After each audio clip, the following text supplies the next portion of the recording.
가장 큰 화제였던 것 같은데 이거 뭐 시각적으로 부인할 수 없는 그런 재료들이 많이 있어가지고 막 이러더라고요. 네.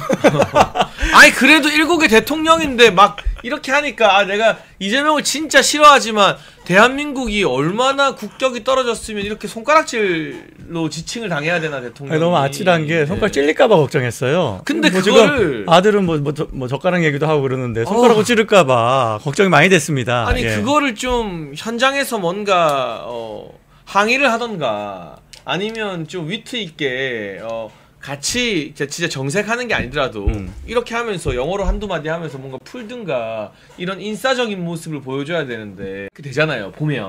네. 그런데 이제 당황한 거죠. 그 당황한 거죠. 손가락이 오니까 당황하는데 그럴 때 뭐 사교성 있는 사람은 뭘 해야 되냐?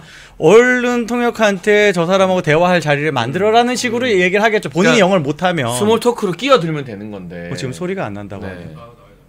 지금 괜찮아요? 네, 잠깐 끊겼던 것 같은데, 네, 괜찮나요?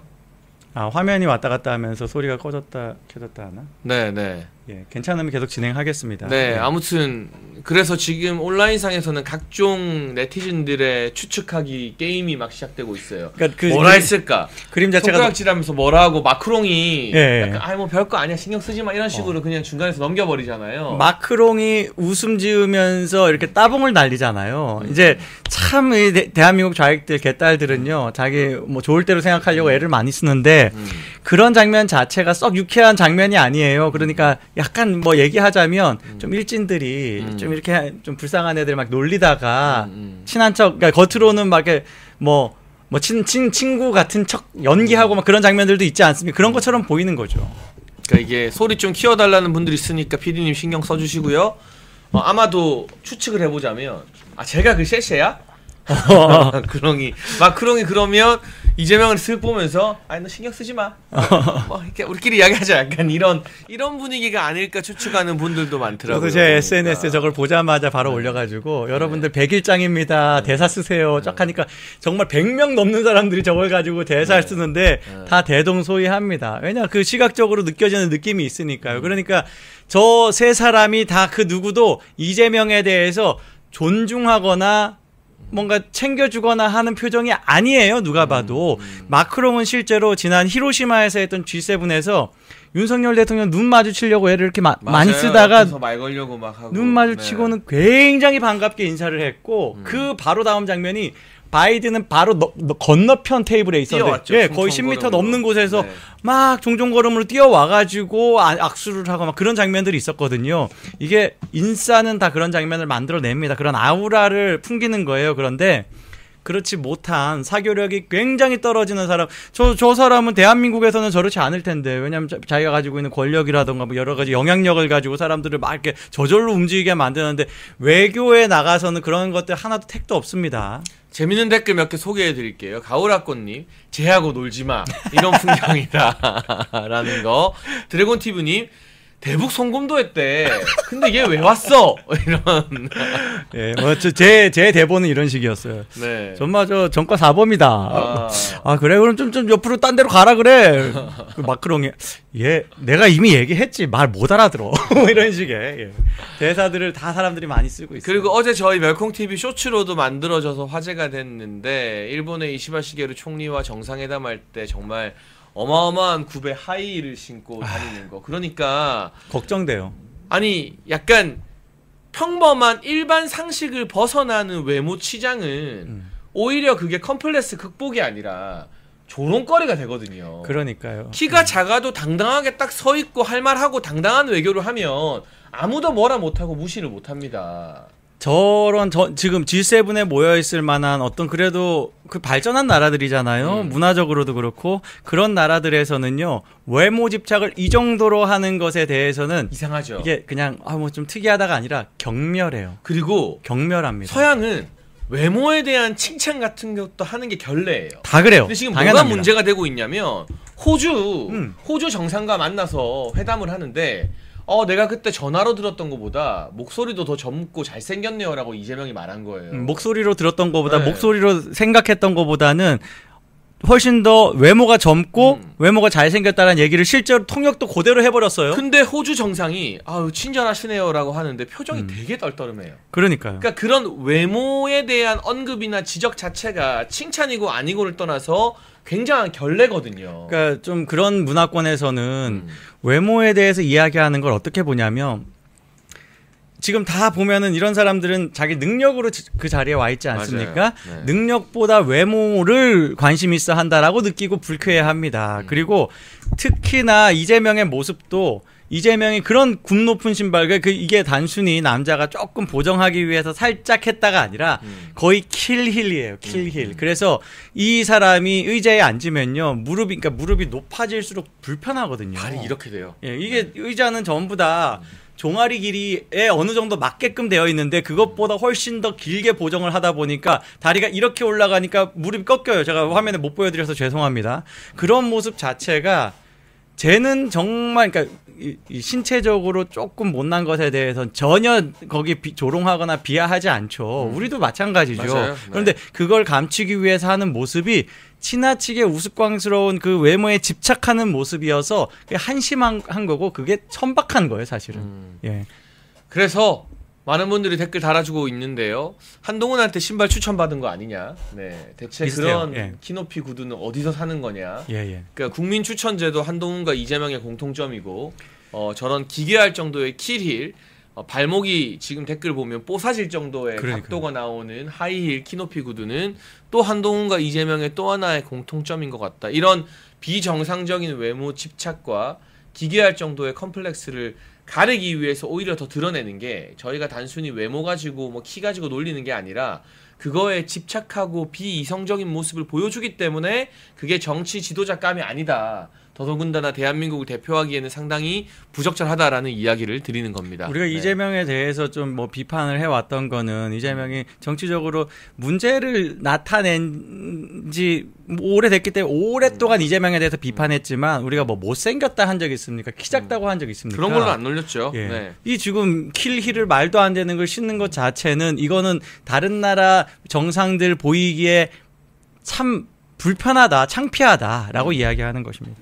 네, 안에서 새는 바가지 밖에서 안 새겠냐라는 파이널 빅토리님의 댓글도 있고요. 네, 단순히 그냥 이재명을 조롱하는 데서 끝나는 게 아니라 첫 번째 외교 데뷔 무대에서 얼마나 준비 안 된 모습을 보여줬는지. 그렇죠. 그리고 이게 제가 지금 염려하는 것은 제가 일주일 내내 목소리 높이고 있습니다만 요 이야기는 너무 중요하니까 한 번만 더 짚을게요.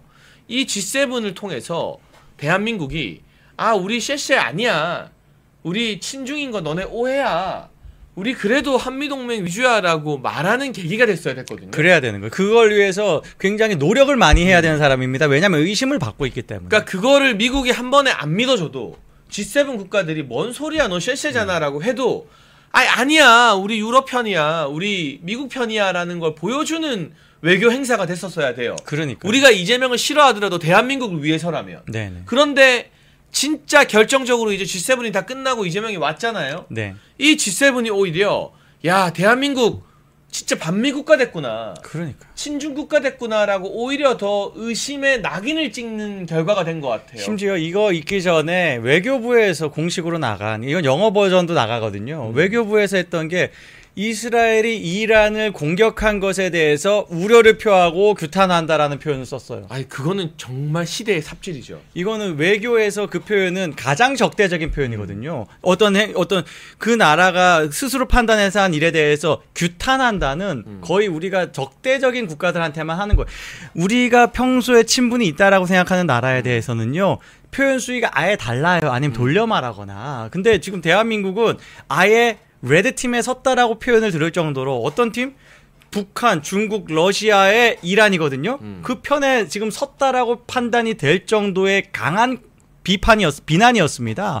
영어로 컨뎀이라는 표현을 쓰잖아요. 그거 굉장히 센 표현이잖아요. 그런데 여기서 놀라운 사실은 뭐가 있느냐. 오늘 공식 발표가 나왔는데요. 네네. 심지어 러시아도 이란 편을 안 들었어요. 오늘 러시아에서 정부의 공식 성명이 나왔는데 우리가 이란이랑 협조하는 건 군사적인 지원은 아니다. 우와. 그러니까 우리는 이 이스라엘, 이란 여기에 전쟁에 휘말릴 생각이 없고 도와줄 생각이 없다라고 했어요. 네, 그거는 뭐냐? 이란이 볼 때 이건 이제 러시아가 볼 때 이건 이란이 그러니까 옳고 그름의 문제 아니에요. 게임이 끝났다. 이란 못 이긴다라는 거예요. 그 다음 상황에 지금 대비하는 겁니다. 그러니까 한국은 정말로 어리석게 절대로 질 수밖에 없고 심지어 정의 관점에서도 핵무기 개발이라는 그런 길로 갔기 때문에 벌어진 상황인데 거기에 대해서 이란 편을 든 게 된 겁니다. 그런데 김정은의 입장은 달랐죠. 예. 김정은은 어제 그제 입장을 내면서 이란 혼자 두지 않겠다. 북한이 함께한다. 라고 했는데 김정은도 놀랬을 거예요. 푸틴이 발 빼는 거 보면서. 그러니까. 아, 이거 내가 잘못 생각했구나. 잘못 생각한 건 아니에요. 이 북한은 그렇게 할 수밖에 없어요. 왜냐? 북한과 이란은 똑같은 지금 처질 수밖에 없죠. 네. 왜냐하면 핵무기 개발하면서 전 세계적인 생션을 받는 나라 2개 있다면 지금 그게 이란하고 북한 아닙니까? 이란이 겪을 일을 북한이 겪을 수 있다라는 걸 말하자면 트럼프가 보여주기도 하는 거예요. 이 지금 상황을 가지고. 예. 그런데 어떻게 대한민국 정부의 공식 입장이 이렇게 이란을 규탄하는 북한과 같은 맥락으로 나온 것인가? 그러니까 이 G7이 어떻게 보면 야, 대한민국은 이제 친중 종북 국가가 되었구나라고 딱 도장 찍히는 그런 계기가 된 것 같아서 너무나 암울한데요. 뒤늦게 오신 분이 이제 손가락질 왜 했는지요라고 하시는데 이것 때문 아닐까요? 예? 제 이란 편 들었대. 저 완전 정신 나간 외교하고 있어. 뭐 이런 식의 얘기 안 했을까요? 제가 이란 편 드네야. 뭐 이런 말일 수도 있겠네요. 막 그런 보도 봤는데 그게 제야. 아니야, 쟤 뭘 몰라서 그래. 뭐 이렇게 말한 걸 수도 있겠네요. 네. 나중에 저기 트형 만나가지고 교육 좀 받으면 정신 차릴 거야. 뭐 이런 걸 수도 있고. 예. 그리고 SAM님 정권 어떻게 다시 찾아올 수 있느냐 그 해결책을 알려달라. 한 방에 되는 게 뭐든 없습니다. 이런 식으로 이재명 정부의 잘못이나 언론이 지금 알려주지 않는 외교 참상을 우리가 알려서 가랑비에 옷 젖게 만들어서 국민들로 하여금 이재명 정부를 심판하게 하는 그 마라톤을 할 수밖에 없는 맞습니다. 거고 지금 이런 유튜브를 통해서 외교 참상을 알리는 게 왜 중요하냐.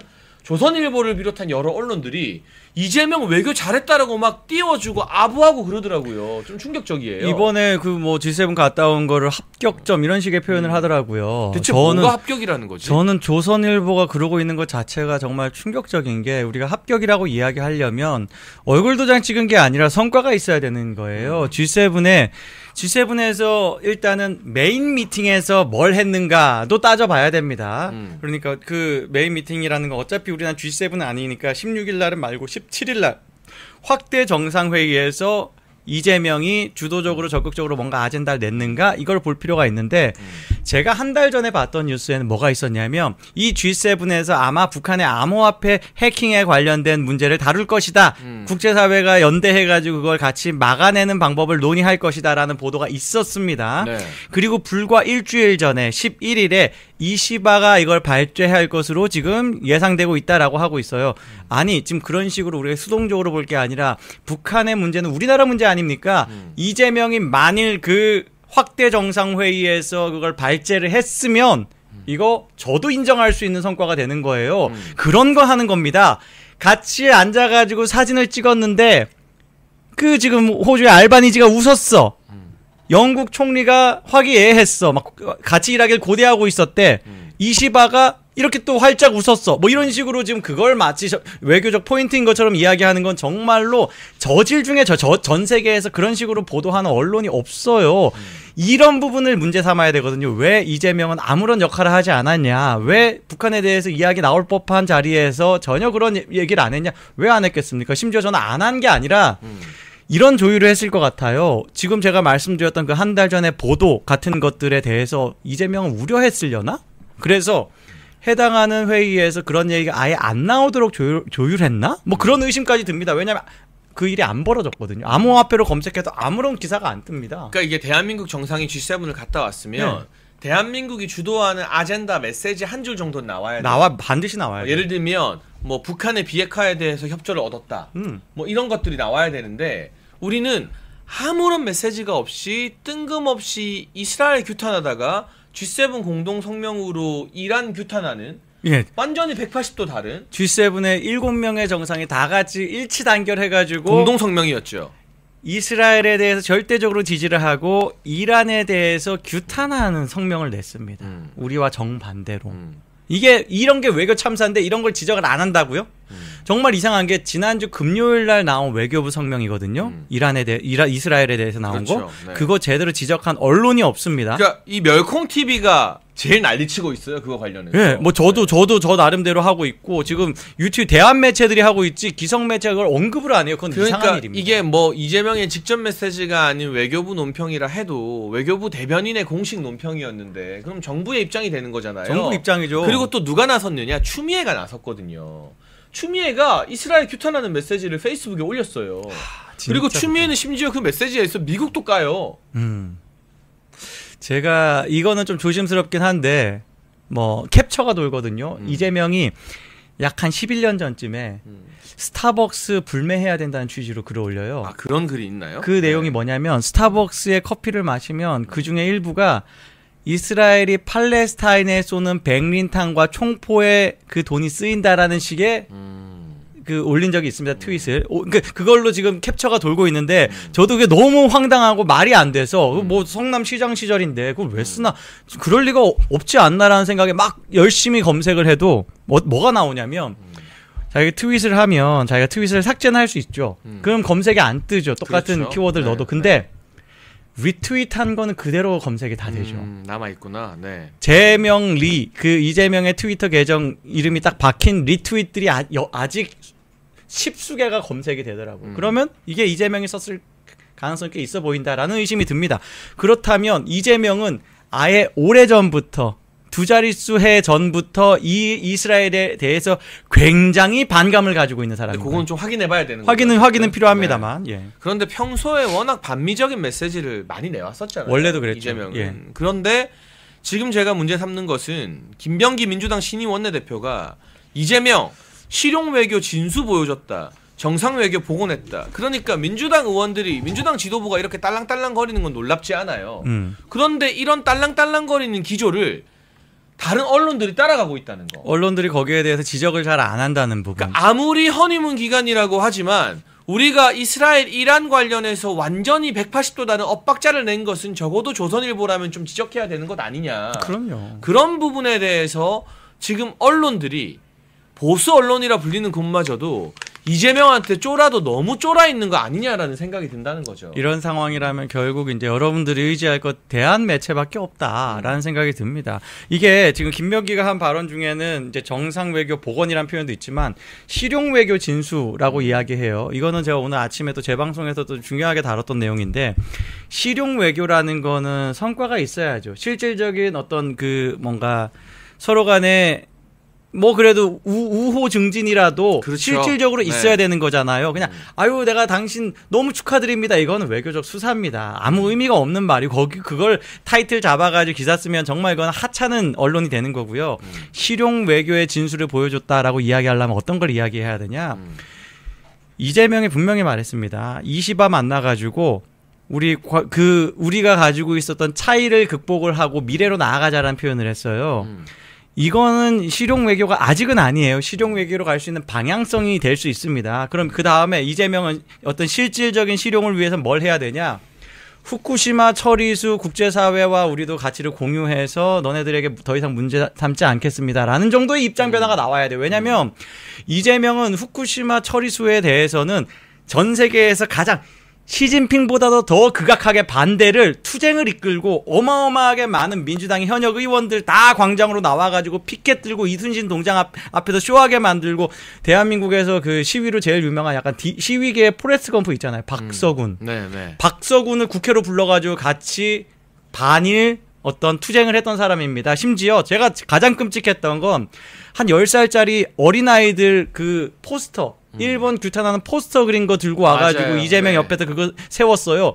그런 정도로 사실 이거는 우리가 북한에서나 보는 정치잖아요. 아이들 앞세워가지고 그렇죠. 막 그 대한민국 정치인들 규탄하게 만들고. 그게 광우병 시위 때부터 좌파들이 그냥 맞아. 단골로 써왔던 레파토리죠. 유모차 나오고 막 애기들 아무것도 모르는 애기들 노래시키고 막 이런 그러니까요. 것들. 그 정도 했으면 거기에서 얼마나 돌아섰는지 변신했는지를 본인이 입증한 어제 그 이시바를 만났을 때 그런 표현을 해야 되는 거예요. 후쿠시마 처리수에 대해서는 내가 그때는 그랬지만 지금은 당신들에게 더 이상 문제 삼지 않겠다. 이런 거 나오면 그게 실용 외교입니다. 그게 아니면 실용 외교의 외피를 삼아서 그냥 국내 정치용으로 하는 것이다. 실제로 어떤 외국 정상들과는 아무런 성과가 없다. 이렇게 얘기할 수, 저거 너무 끔찍하지 않습니까? 근데 여러분 놀랍게도요. 지금 민주당 정치인들 중에 회 안 먹는다라고 하면서 오염수 이야기하는 사람 한 명도 없어요. 그러니까요. 어느 순간 그 이야기가 다 쏙 들어갔어요. 그러니까 계속 이제 불매해야죠. 여기서 우리가 하나 더 나가볼게요. 북한이 이번 주에 핵 폐수를 방류했다고 하거든요. 맞아요. 예. 그게 대한민국으로 다 흘러 들어오는. 예. 일단 북한 주민들도 그 방류된 근처에 사는 사람들은 다 그냥 암 걸리고 후유증 앓게 되고 위험해지는 거예요. 정말 심각한 일입니다. 그러니까 정말 정상 국가에서 할 수 없는데 그게 결국 하천을 타고 지류를 타고 우리 대한민국으로도 흘러 들어와서 한국의 생태계가 오염될 가능성이 농후하잖아요. 택도 아닌 이 해류상으로 한국으로 먼저 오지도 않고 미국을 거쳐서 오는 후쿠시마 오염수 방류에 그 난리를 쳤는데 왜 북한 핵폐수 방류에 대해서는 입을 꾹 다물고 아무 말도 못하는가. 그리고 후쿠시마에서 방류한 삼중수소는요. 한 바퀴 돌고 지구를 한 바퀴 돌고 거의 6개월 이상이 지나야지 들어오는 게 아니라 돌아옵니다. 미국을 제일 먼저 가요. 일본 부근으로 돌아옵니다. 거기에서 쿠로시오 해류 해가지고 이렇게 올라타가지고 동해 쪽으로 흘러 들어가는 거 정말 억분의 1 정도 들어갈까 말까예요. 그리고 심지어 방출하는 삼중수소의 농도도 전혀 인체에 문제가 안 되는 정도로 희석을 해가지고 방류하거든요. 반면에 실제로 중국은 지금도 뭐 상시 계속 삼중수소가 나오고 있어요. 서해 쪽으로. 서해는 태평양보다 훨씬 더 얕죠. 물이 적으면 그만큼 농도도 올라가는 겁니다. 거기에 대해서는 전혀 문제 삼지 않고 사실 그것도 우리가 문제 삼을 만큼의 인체에 그 큰 피해가 없기 때문에 사실 우리가 잘 모르고 지나가잖아요. 반대로 후쿠시마 가지고 선동을 한 게 그래서 비과학적인 문제라는 겁니다. 근데 저 북한의 산업폐수, 핵폐수 방류는 대한민국에 대한 테러예요. 아, 저거 심각하다, 진짜. 이거는 직접적으로 서해에 영향을 끼친다고 하거든요. 그러니까 1조 5천억을 들여서 바나나 100개 수준의 원자력이 더 검출되나 마나를 걱정하고 난리를 쳤는데 이 핵폐수는 서해를 직격해서 우리가 먹는 이 수산물, 해산물에 직접적인 영향을 끼친다고 합니다. 전문가들에 의하면. 서해에서 잡는 어패류를 굉장히 많이 먹죠. 네. 수도권에서는 서해에서 많이 잡아서 먹죠. 근데 저는 열받는 게 왜 국민의힘 정치인들도 이걸 언급 안 하나. 이런 것 좀 언급해서 싸워라. 그놈의 개혁안. 저는 이제 그 5대 개혁안이 뭔지도 모르겠어요. 저는 혁신이 좀 그만 만들었으면 좋겠습니다. 혁신을 1년에 한 번씩 만듭니까? 정말 1년에 한 번씩 만들고 있어요. 이런 거 지적하면서 국민의 공분을 이끌어내면서 잘 싸우는 게 개혁 아니에요? 지금은 투쟁만 해도 존재감이 살아요. 존재감이 살아요.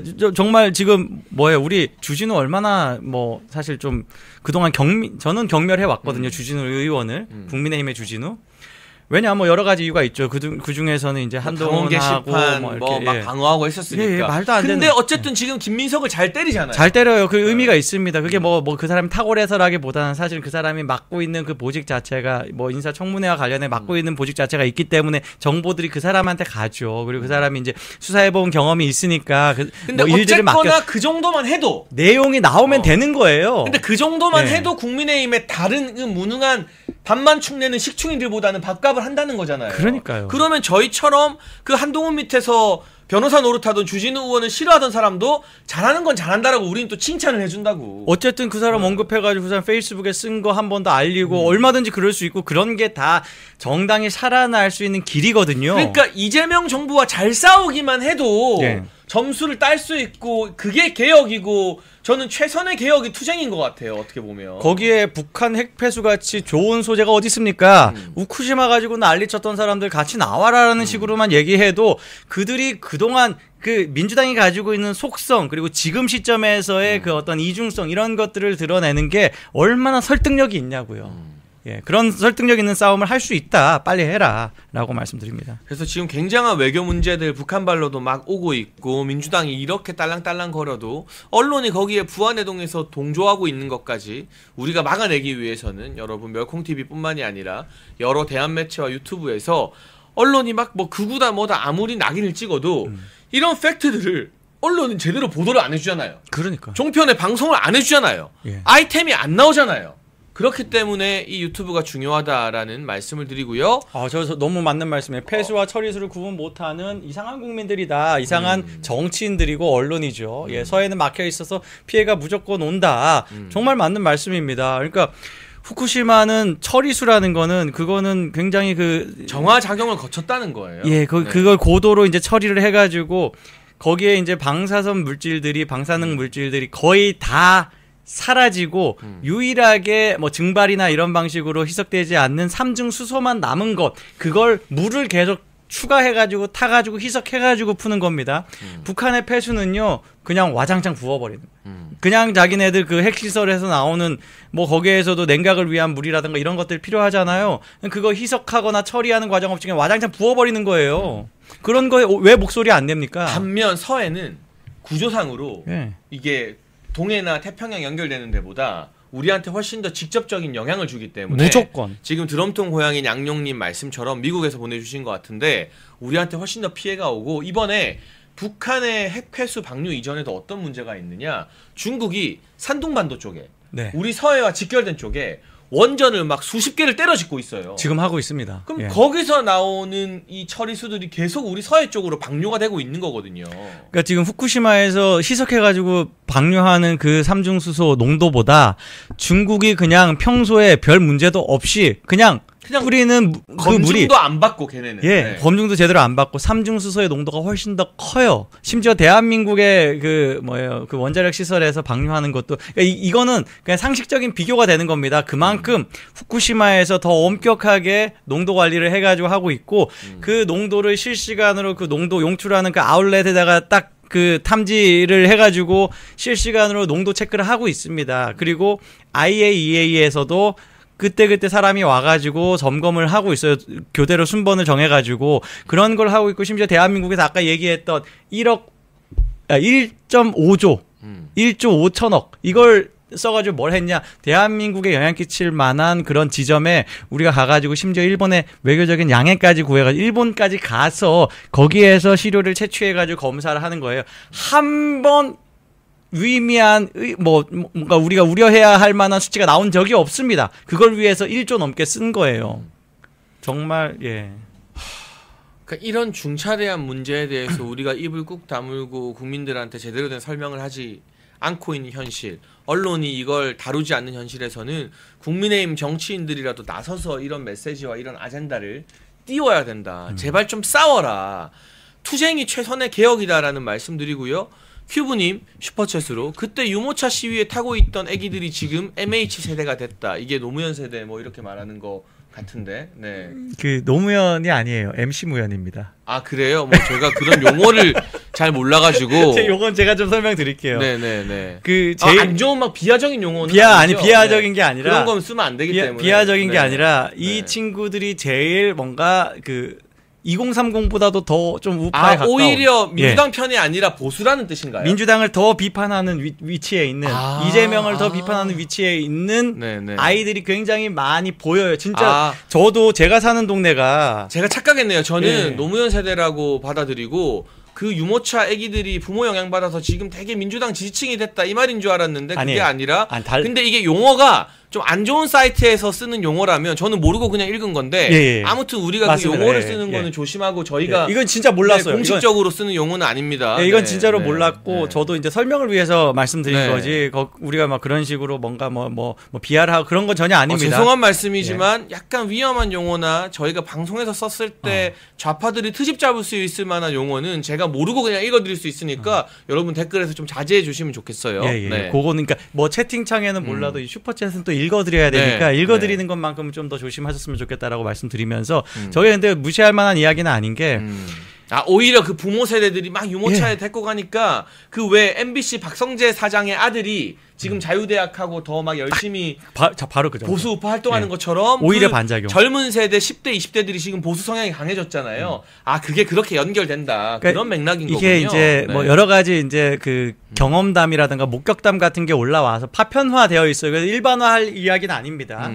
제가 본 게 안 내면 누구 가위바위보, 여기 누구는 지금 제일 상위 랭크의 정치인 이름입니다. 네네. 이거 비하적으로 쓴 거예요. 그 사람을 까는 목적을 놀이에서도 쓰는 거. 안 내면 누구 그리고 또 뭐가 있냐? 너 일찍이지.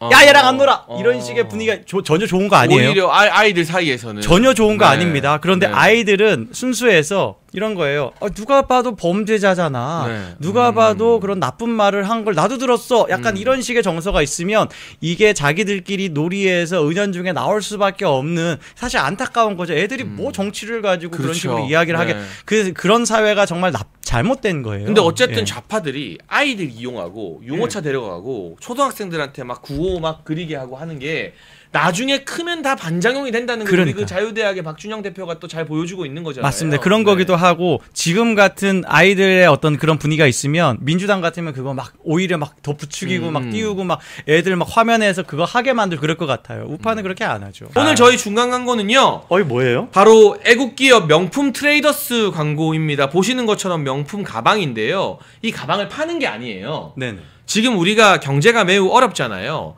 근데 우리가 IMF 때 금모으기 운동으로 위기를 극복한 것처럼 이 애국기업 명품 트레이더스에서 중고 명품 가방을 최고가로 매입을 한대요. 네, 뭐 루이비통, 샤넬, 에르메스, 디올, 국내외 여러 가지 브랜드들 MCM, 코치, 토리버치 다 매입하는데 사용 중이거나 장롱 속에 있는 명품백을 고가에 매입해서 해외에 수출해서 외화벌이를 한다고 합니다. 중고 명품백 판매하실 분들은 아래 번호로 전화 주시면 친절하게 설명드리겠습니다. 제가 지금 우리 피디님한테 또 다른 호주 언론 사진 하나 보내드렸는데요. 아까 외교 물어보셨잖아요. 네, 외교. 호주 언론이 지금 열받았어요. 호주 언론. 왜냐하면 이재명이 호주 정상과 정상회담을 하면서 무슨 말을 했느냐? 전화로 듣던 것보다 훨씬 더 젊고 잘생겼네요. 이거는 외모 칭찬이라고 집단에는 생각을 했겠지만 서양에서는요. 외모에 대해서 언급하는 것 자체가 굉장히 무례한 일이거든요.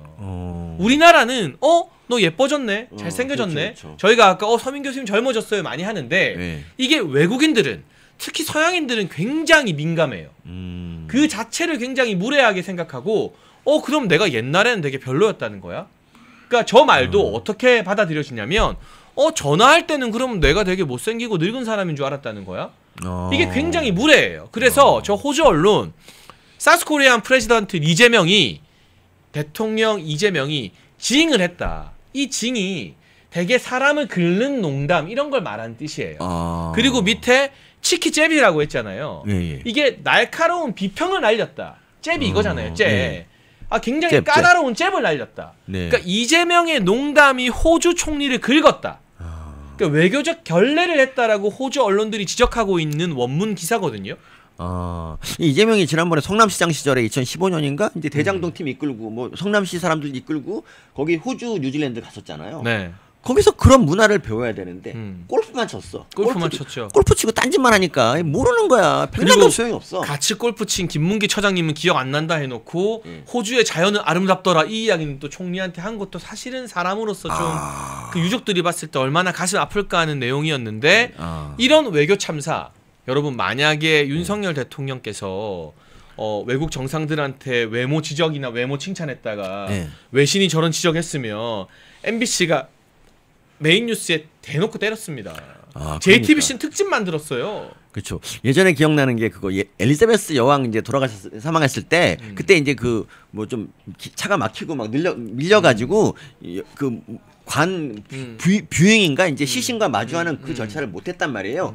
그랬다고 외교 참사라고 막 난리가 났었잖아. 근데 그 되게 웃긴 게 뭐 엘리자베스 여왕이랑 뭐 윤 대통령 평소에 뭐 알던 사이도 아니고. 그리고 그 부분은 지금까지 뭘 해야 돼? 영국 정부나 영국 언론에서 문제 삼지 않았어요. 그렇죠. 사전 조율이 다 됐고 일정이나 이런 것들이 빠듯했기 때문에. 그런데 이 부분은 호주 언론에서 지금 제가 보내드린 저 사진뿐만이 아니라. 다른 호주 언론에서도 문제를 삼고 있어요. 그러니까 우리나라로 치면 조중동에서 문제를 삼는 거예요. 그러니까 이런 외교 참사 결례가 일어났는데 언론들이 입 꾹 담고 이걸 지적하지 않고 외교 잘했다라고 하는 거. 그러니까 여러분 멸콩TV 많이 보시고 구독해주시고 유튜브를 통해서 팩트 체크를 하셔야 되는 겁니다. 그렇습니다. 너 영어도 잘 못하잖아요, 이재명. 그렇죠. 네. 멀뚱멀뚱 가만히 있더라고요. 그리고 막 이렇게 타국 정상이 이렇게 손가락질해도 그냥 멀뚱멀뚱 이러고 있고. 그러니까 예전에 그 외교왕 문재인이라고 해갖고 막 사진 짤 많이 돌아다녔는데 그거 보면 항상 문재인이 바보같이 혼자 웃고 있고 335 얘기하는데 혼자 이렇게 있는 그거잖아. 근데 그게 영어 못하는 것도 한 이유가. 근데 영어를 꼭 유창하게 하지 않아도 윤석열 대통령처럼 인싸기질이 있으면 가서 이야기하고 간단한 조크하고 하는 거 정도는 누구나 다 할 수 있거든요. 기본 회화는. 그러니까. 그렇습니다. 윤님도 슈퍼챗으로 교수님 동쪽의 나라 만드는 게 좋을 것 같아요. 너무 스트레스예요라고. 제가 늘 얘기하는 게 우리 저기 동서로 좀 나눠갖고 좀 보수만 따로 모아 살자는 게 제 목표였어요. 그래서 그럼 보수만 딱 치고 나와서 세계 경제 5대 그 말씀을 하신 5대 거구나. 대국 되는 거예요. 네. 네. 좌파들 절대 못 오게 아예 막아버리고. 그런데 아마 이 미국이나 유럽도요. 여러분 지금 화병 많이 느끼시겠지만 트렌드가 있었어요. 완전 심각하게 극좌인 사람들이 대통령이나 총리가 돼요. 그리고 나라를 싹 거덜내고 그 뒤로 기존의 보수보다 훨씬 더 강경한 언론에서 극우라고 하는 정당이 이제 메인스트림으로 치고 올라와요. 트럼프 대통령도 재당선되고 마크롱도 노선이 막 노조 때려잡는 거 보면 장난이 아니거든요. 그게 하나의 트렌드가 돼버려요. 그러니까 여러분 지금 이 시간에 대한민국 국민으로서는 굉장히 좀 가슴 아픈 일이지만 국민들이 아마 머지않아 이재명 정부에 학을 떼게 되면 저기 이제 민주당과 이재명을 지지하는 다른 지역도 이제 완전히 또 이제 당분간은 좌파들한테 나라 맡기면 안 되겠다라고 생각하는 그런 날이 총선 전에 올 것이다라는 말씀을 제가 드립니다. 근데 얘네들은 좌파들의 특기가 뭐냐면요. 일단 보수 정부가 뭘 하든지 간에 다 깎아내리잖아요. 그러니까 저는 이번에 이제 이재명 이분이 이제 청와대로 다시 돌아간다 그러지 않습니까? 또 이것도 좀 심각한 문제가 있다 생각하는 게 뭐냐면 청와대에서 나오겠다고 하는 문재인도 그렇고 노무현 이분도 그렇고 다 청와대 나오겠다고 한 이유가 뭐였냐면 청와대의 그 구중 궁궐 같은 그 안에서 뭔 짓을 해도 모르고 그 외국 나간 문다혜가 다시 기어 들어가 살아도 모르는 이런 거. 근데 이재명이 여기 다시 들어간다. 이건 되게 위험한 신호고 또 두 번째로 이재명 같은 경우는 경기도청이 한때 남경필 시장이 경기도지사가 그 경기도청을 시민들한테 카페로 다시 내놨거든. 그거 홀라당 관사로 다시 가져갔죠. 그렇죠. 그 관사에서 뭘 했느냐. 그 조명훈님 불러가지고 거기다 수발 들게 하는 그런 짓을 샌드위치 했잖아요. 배달시키고 그러니까, 에르메스 화장품 배달시키고 그렇죠. 일제 샴푸 배달시키고 그 관사에서 한 거죠. 네, 은밀한 짓을 이제 하기 위한 거고. 청와대 이것도 맞죠. 그러니까 김영현 같은 경우도 저는 그분이 그냥 아파트에 살 때도 초밥 배달시키고 별짓을 다 했는데 이제 청와대 들어가서 마음대로 이제 뭘 할 수 있다. 과연 거기서 어떤 일이 벌어질지 여러분 진짜 기대하셔야 될 것 같습니다. 우리가 감시가 불가능하다니까 이게 그렇죠. 박근혜 대통령 때도 사실 세월호 때 그때 연락이 안 돼가지고 이런 소통에 그런 게 있었잖아. 근데 그래서 대통령이 이제 옮겼는데 이 청와대 대통령실 옮긴 걸 그렇게 욕을 하더니 결국 청와대 다시 기어 들어간다. 이거 이재명 몰락이 된다면 아마 이 결정이 저는 큰 거라 생각합니다. 네. 그리고 이 와중에 참 황당무계한 소식 나왔는데요. 또 있어요? 황당무계? 문재인 정부 때 뭐 질병청장으로 막 국민 영웅 만들었던 정은경이 이번에 갑자기 이재명 지지 선언하고 막 대선 때 선대위원장하고 난리 쳤잖아요. 알고 보니까 보건복지부 장관을 가고 싶었나 봐요. 근데 보건복지부 장관에서 탈락했대요. 그 이유가 황당합니다. 본인이 질병청장이었잖아요. 근데 남편이 코로나 관련 마스크나 진단 키트 주식을 다량 보유해서 돈을 벌었대요. 아니 와이프가 질병청장으로 막 코로나 대응하면서 막 주가 올리는데 남편은 곳에 관련 업체들 주식 사가지고 돈 벌었다? 야, 좌파들 돈 버는 재주 하나는 보수 우파가 이젠 따라갈 수가 없어요. 그러니까 정말 근데 뭐 김민석 보다 보니까 뭐 그냥 그러려니 하게 되는데 어쨌든 이것도 이거 어떻게 보면 파렴치한 짓이에요. 왜냐하면 관련 업계 얘기를 이해 충돌이 되는 거죠. 마누라가 그건데 그런 문제가 되는 거고. 그리고 이 사람도 참 웃긴 게 뭐냐면 코로나 때 잠깐 이제 국민 영웅이었는데 조금 이제 있다 보니까 실체를 알았잖아요. 그러니까 뭐냐하면 코로나 방역 때 문재인 잘못한 거 되게 많아요. 그런데 이 질병청장이라는 사람이 정권이 잘못하면 이건 아니다라고 한 번쯤 얘기할 수 있어야 돼. 그렇죠. 미국의 질병청 그렇게 했거든. 그런데 우리나라 정은경은 여기에 대해서 한마디 비판도 하지 않고 오직 그냥 코로나 사망자 통계만 그냥 아침마다 발표한 거. 이거 하나로 용됐다가 꺼진 거란 말이죠. 근데 이런 사람이 이제 학교로 돌아가서 다시 뭐 후학하겠다고 하더니 다시 선대위 들어간 이유가 뭐냐. 보건복지부 장관하고 싶다. 이게 너무 눈에 보여요. 그러니까 이렇게 추하게 늙지 말아야 되는데 진짜 그 정의도 역시 좌파는 어쩔 수 없다는 생각이 그러니까 본인이 나와서 국민들 앞에서 마스크 꼭 착용하십시오. 진단 키트 꼭 하셔야 됩니다. 남편은 그 회사 주식 사가지고 네. 알려진 것보다 훨씬 더 많이 갖고 있었대요. 돈을 벌면 이거는 뭐 완전히 부부가 짜고 치우고 남편 주식 띄워주는 것밖에 더 됩니까 이게? 그러니까 정말 차라리 그 정은경 보건복지부 말고 다른 부 장관을 뭐 지원을 하지. 그럴 거면 그러면 문제 안 되잖아. 죄송합니다. 별로 안 웃겼나요? 어떤 걸로 하겠습니다. 네. 그리고 이것도 웃기지 않아요? 정동영이 통일부 장관인 것도 진짜 웃기지 않아요? 언제적 인사입니까? 저 놀아버리겠어. 그 사람 나이가 몇이고. 네. 와, 진짜. 결국 그런 인사들을 중용하는 것 자체가 미국한테 안 좋은 사인을 주는 거예요. 아 이제 대한민국 완전히 반미국가 됐구나. 야. 친북 친중국가 됐구나라는 사인을 주게 되는 거죠. 진짜 참 우리 내각 인사를 하나하나 채워지는 볼 때마다 정말 참담함을 금치 못하겠어요. 근데 저는 진짜. 여기서 또 어떤 걸 느꼈냐면 정은경은 원래 문재인 정부 사람이잖아요. 네. 그러니까 찐명이 아니잖아요. 그러니까 선거 때 갖다 쓰고 와 버릴 때 되게 잔혹하게 목을 치는구나. 이게 그냥 임명을 안 하는 것도 아니고 이 소스는 대통령실에서 나온 거예요. 자기들끼리 검증하다가 안 되는 이유를 기사한테 이제 기자한테 단독으로 준 거거든요. 야, 너 어차피 문재인 사람이잖아. 너 이제 선거 때 고생했고 망신 주면서 그냥 보내버리는 거. 이게 이 좌파들의 무서운 어떤 면모가 여기서도 좀 드러나는 것 같습니다. 만약에 자기네 사람이었다 그러면 남편은 남이지 뭔 소리야? 뭐가 문제냐? 이렇게 했을 겁니다. 김민석도 총리 밀어붙이는데. 그럼요. 네. 그럼 뭐 이혼하면 되지 뭐 이렇게 뭐 나온다든가 이럴 수 그래서 있는데. 지금 또 문재인 재판이 시작됐잖아요. 네, 근데 문재인이 서울까지 재판 받으러 못 가겠다고 재판부 변경해달라 했는데 변경 안 된다. 군말 말고 서울 와서 재판 받으라.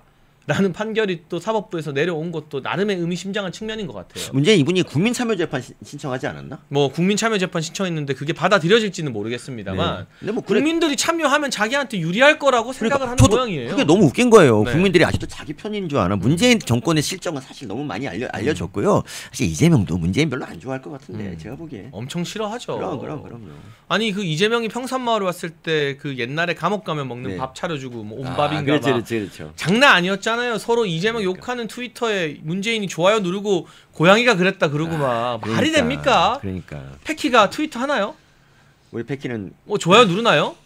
안 누르잖아요. 말도 안 되는 소리잖아요, 그게. 좋아요를 좀 가르치는데 네. 머리가 이렇게 별로.